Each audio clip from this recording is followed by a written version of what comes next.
Good afternoon, everybody. Welcome back to Hubby Can't Craft, the COVID-19 Firestorm Smoke from Hell edition. All this loot haul I got pretty much during the beginning of the whole pandemic thing back in March and April when there were a lot of deals on tools. The tool boss was flowing these things out like there was no tomorrow, and so I would go in and go, ooh, I got to have one of those. No, I need that. And I've even opened up a couple others that I've done some videos on, but today I messed around with the Everlast welder that my wife gave me for, I think, Christmas.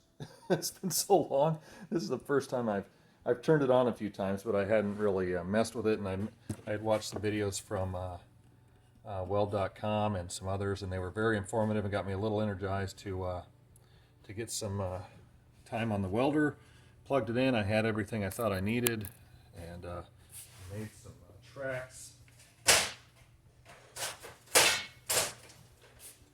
made some tracks, and they sucked, and so something's wrong, and so I got to go back and watch some videos. But I think one thing I can do, believe it or not, is open a box. So I'll open these up, and you know, it's always like it is, and I think it's probably pretty obvious. It's not obvious to me. When you get it, open it so it's not screwed up and you can get the warranty on it. Now I usually wait so long, and oh, we got that 6 months ago. Well, that's all out of warranty. So anyway, this little guy, I believe, was a quote-unquote free gift. You can't see my fingers. Quote-unquote free gift for buying one of these other ones. It's a M12 Cordless 3/8" ratchet.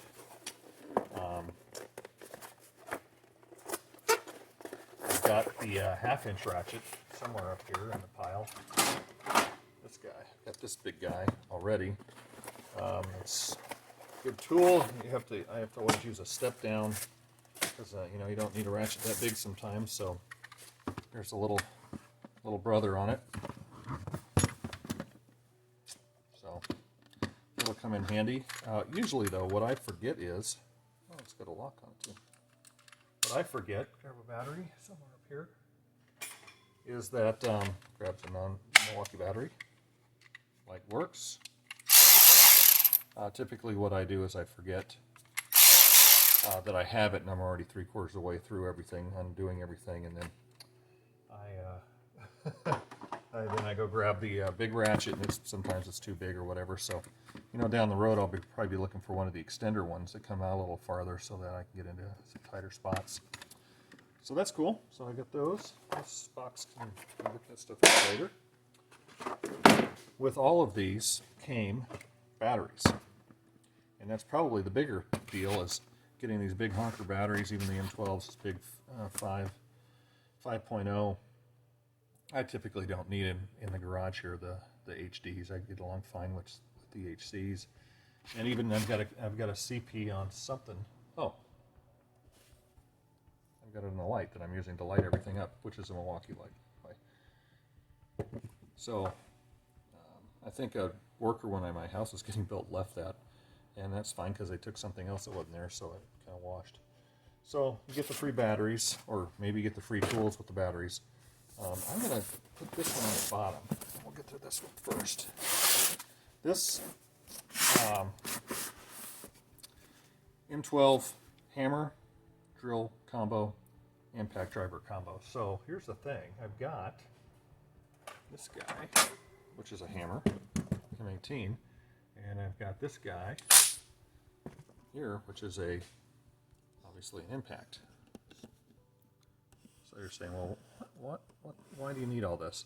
Well, like I said, I bought all this stuff during the pandemic while sitting at my desk, trying to work for a change, and trying to support the economy, maybe the rationalization. But primarily this one, because when I had this house built, they were tearing down the old one, and I had to take the front door off.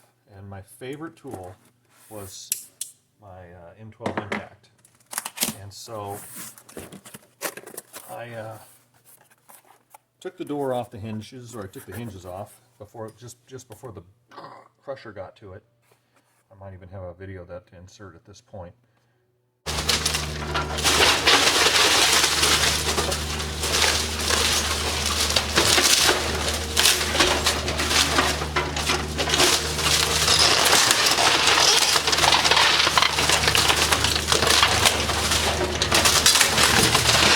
And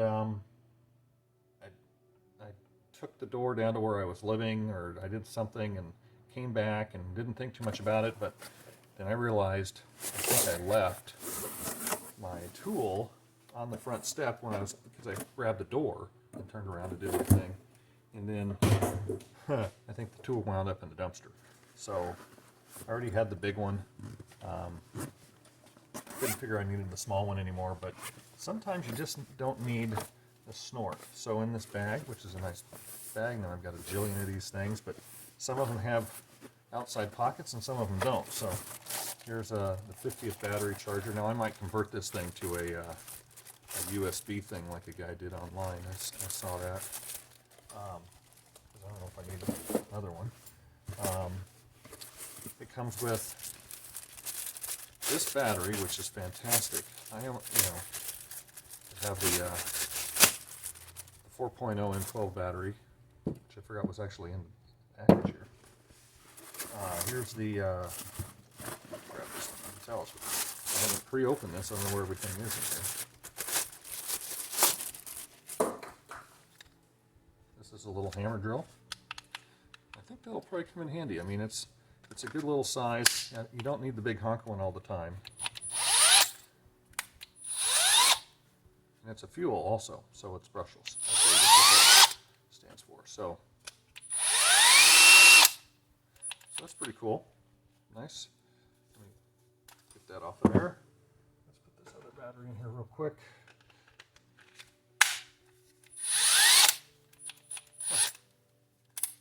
Nice and tight compared to the big honker one here. And also the weight. I mean, it's got a little bit faster ramp up, so maybe I need to program this. Read the directions. What? Read the directions? Are you crazy? Well, maybe it's just got a slow ramp up.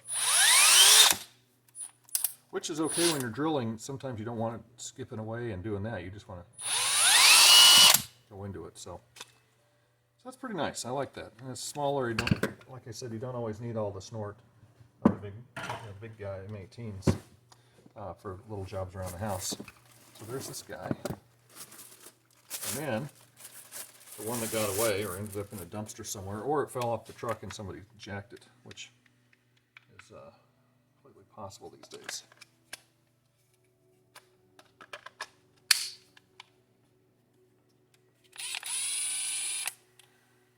So this one has adjustments on it.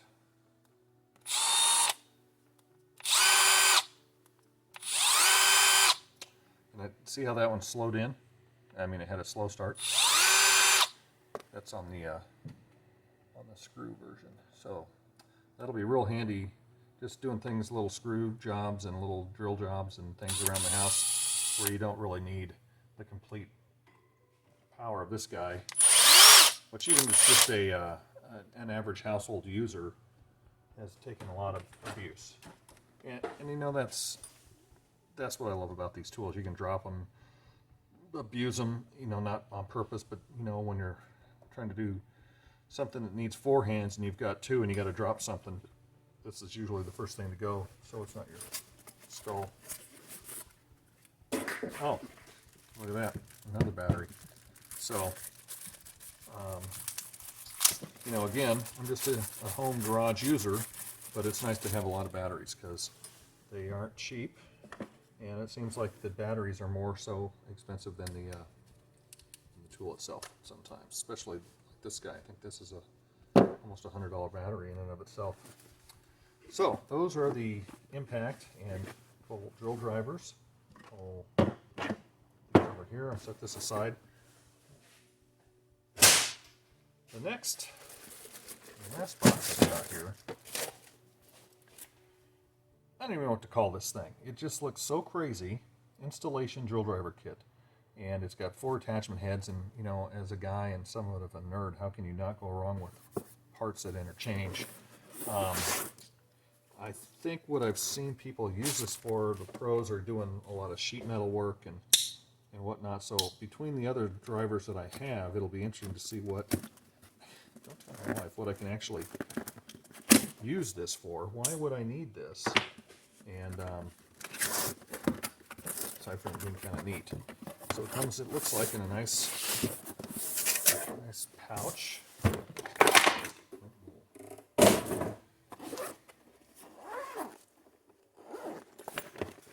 Another, geez, 2 more batteries. I always forget these things come with batteries, but batteries are well secured in the bag here, right here and right here. Here's the driver itself, all velcroed in,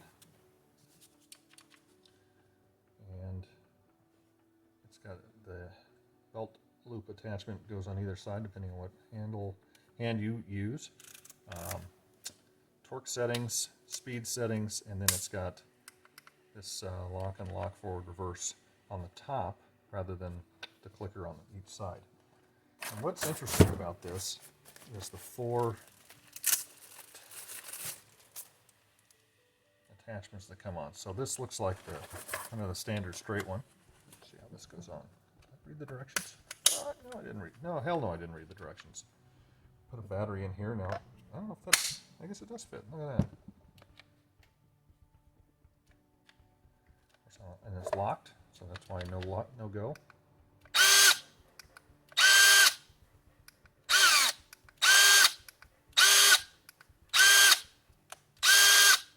And then the torque settings here. This.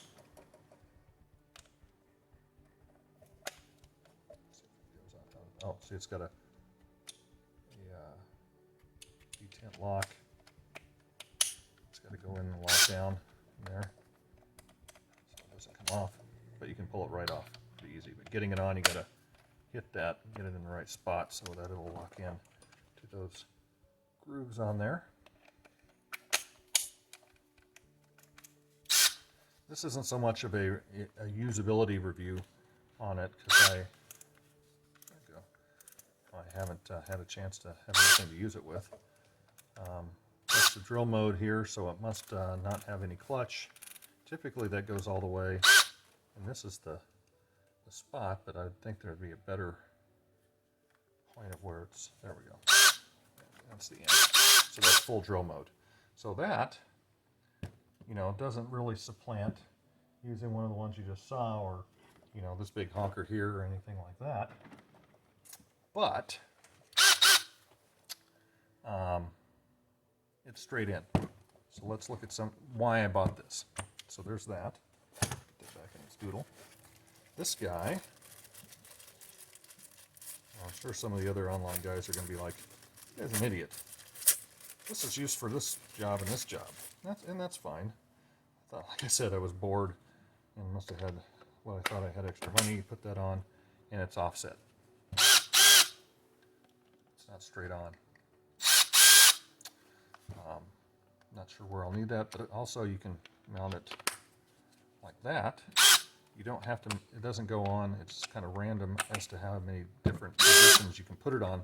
So if you have to drive straight in here, but maybe there's something in your way, you can be offset a little bit and still have positive pressure in while being offset.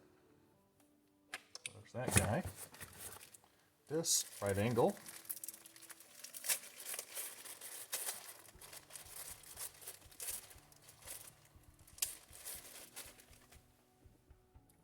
This is, wow, this has got a double doodle on it for those technical terms. So this does a right angle, like this. And this is what kind of caught my eye, was the right angle, because any of the right angles that you put on any of these other drills that are external, they never seem to give you the bite that you really need. So if you have to, you know, drill and you put the right angle adapter on there, you got to hold it and drill, and it's kind of a pain. And so with this, you get kind of a 2-for-1. So before I pull that guy out, see if this fits on there. Yeah, it does. So you can either put something in kind of an odd spot, though. This is kind of big to be doing that, but you can move that to a 90 like that. Like I was talking about earlier, you can't get a good grip on it and go straight in, but if you could get just the head in and behind where you couldn't get the whole thing in, you're good to go with that. So the last piece is the drill attach, or the bit attachment.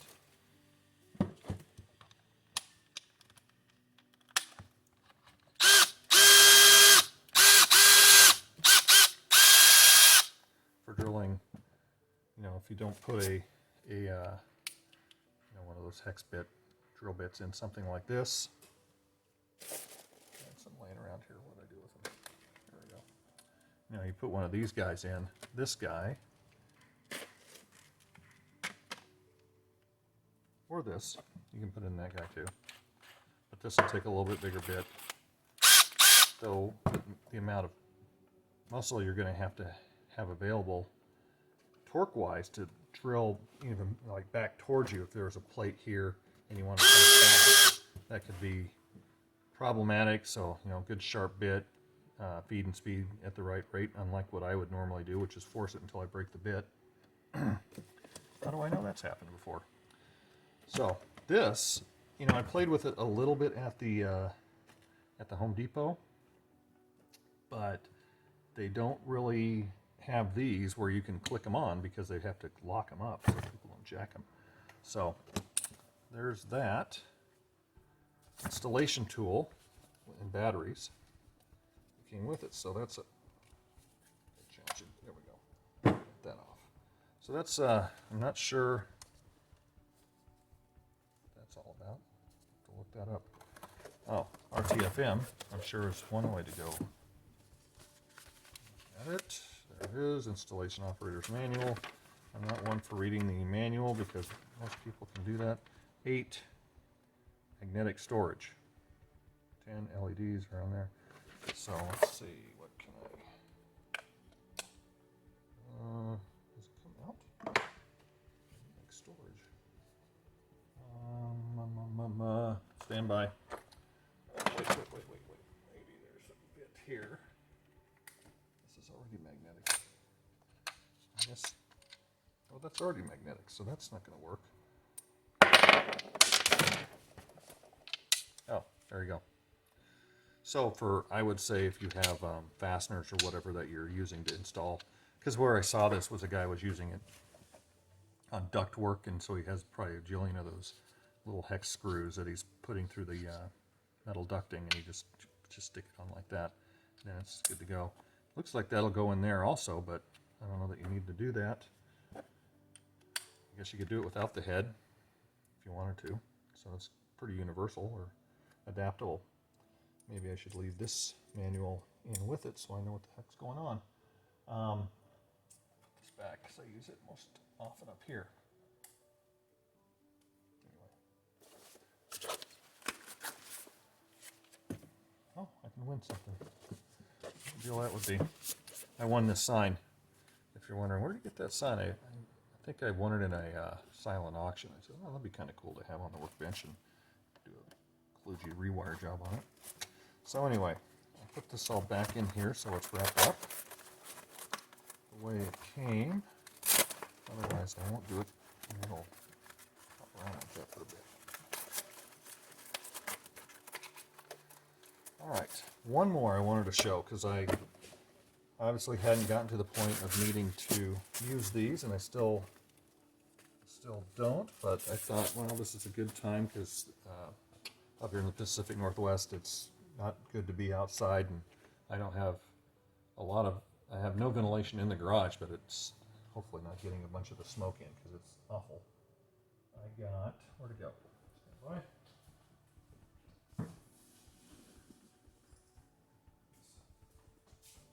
This little guy also, and I've been looking at it. I'm not necessarily regretting it. It's a 3/8 angle saw, grinder, whatever you want to call it. The downside I'm finding on this, and I'm not trying to be a cheapskate after buying obviously a lot of tools, is these are 3 for $25, and they don't last long. So that's you know, cutting through pipe and whatnot. I've got the well, I've got this thing, the multi-tool, which is the one tool you really need to have in your inventory, and I've got this hacksaw, which would pretty much do most of what I would need this for. And you know, I thought, well, this will be a good little tool to have if I need it around doing something in the car where I don't want a tool of mass destruction. But I was a little frustrated at the cost of these blades, and they are 3-inch, not 3.5, and I don't think this guard here is going to really allow you to put like a big saw blade on. So you got to get those. There's a couple of them. One for diamond tile, another one for carbide abrasive drywall, whatnot. So probably good for drywall, so it's not quite as harsh as, you know, the saw where you're trying to get into your box. You can cut it a little bit neater. It's got a dust deal that kind of latches on.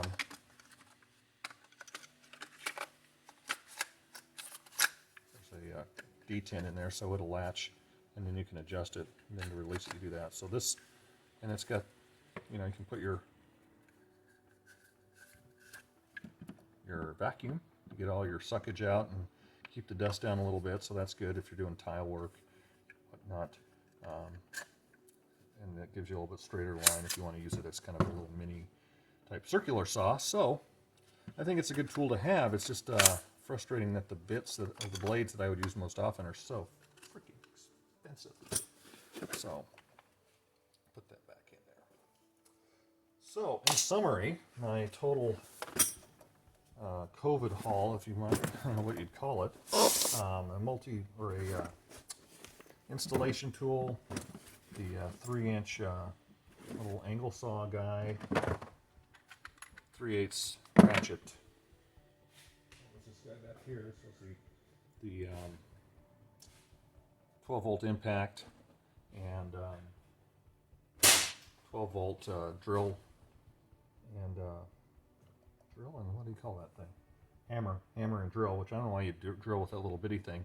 And frankly, guys and gals, if you have to drill a hole in cement for anything, I've got another hammer drill, Milwaukee hammer drill. I've tried this hammer drill with the appropriate cement bits. Go get you one of those true hammer drills. I've got mine at the dreaded Harbor Freight, and it goes through concrete like frickin' butter, because that's what it's made for. These real high, kind of high speed, high frequency hammering, it just didn't really work for me. So that's a little tip there. Oh, and all the batteries. Now I've got more batteries and chargers. So all of this, I'm going to plug here. All of this is going to go in eventually. One more task. I figure when it starts raining, I'll get into this. Is the pack out system, and it's right now holding up a bunch of stuff here in the garage. But my neighbors, who I helped put in a new kitchen for, bought that for me because I brought all my stuff over in a billion little bags like this. And you know, these bags are great. They're helpful when you're trying to do, like what we call at the office, a full kit. You bring the tool and the bits and the fasteners and everything you need for that job.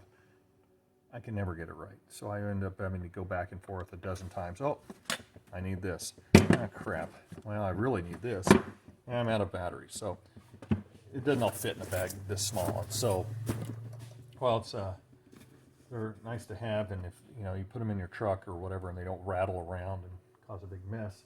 The pack out. The only disadvantage I see with the pack out is it'll get heavy because it'll have a lot of stuff in it, and then I won't have my my pile of Milwaukee tools up on my shelf to look at. They'll be stored away and I won't forget that I've got them. Anyway, thanks for watching this quick unboxing of my COVID haul, as it were, and something to do when it's a smoky mess outside and you don't want to really do what you should be doing. Make a video on all the stuff you bought and tell your wife about.